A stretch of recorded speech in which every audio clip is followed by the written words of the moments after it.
Conversations in MBTI are really hard to get into if you don't understand what the language behind it means. This video should take you from the very basics all the way up to intermediate, and it should cover pretty much everything. So if I don't mention it, just leave it in the comments. I should be able to clear it up for you, and it should also help anyone else who doesn't know what it means as well.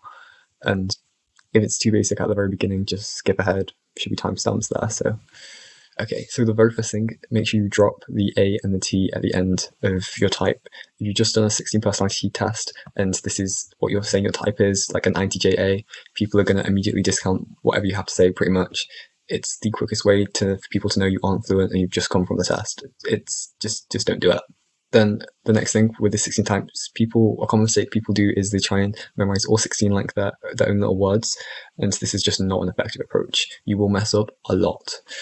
This is what gets people saying ridiculous stuff like ENSTPQ or whatever, and it's not good. And instead, you should be learning the thing like it's 4 separate decisions you're making. So, for example, I or E, N or S, T or F, J or P, and that's all of them. That's every single personality can be made up from that.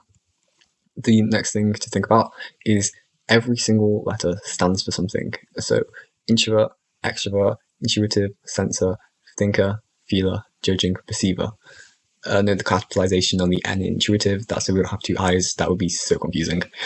You can mess around with the word endings here. The main things, you just get the idea. So introvert, introverted, introversion, all pretty much the same thing in the context of the letters. Don't worry about it too much. So with cognitive functions or functions, these are the building blocks of your personality type.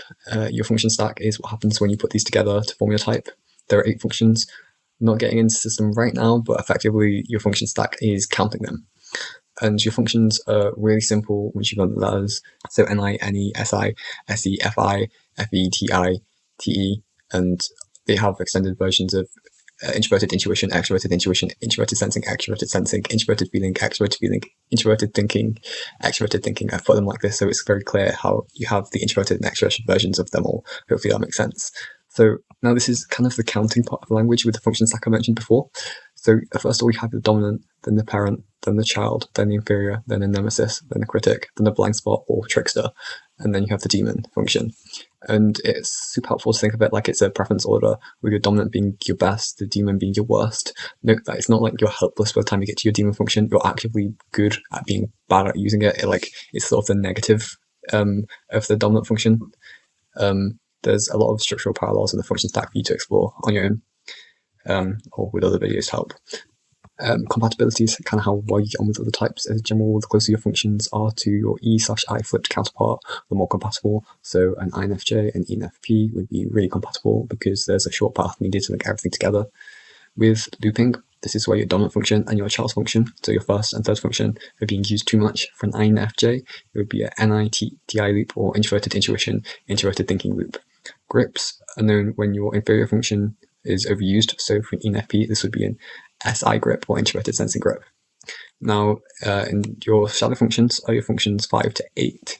So for an INTJ, this would be NETIFESI, and it's just the ones that you aren't actively using in the top of your stack, basically.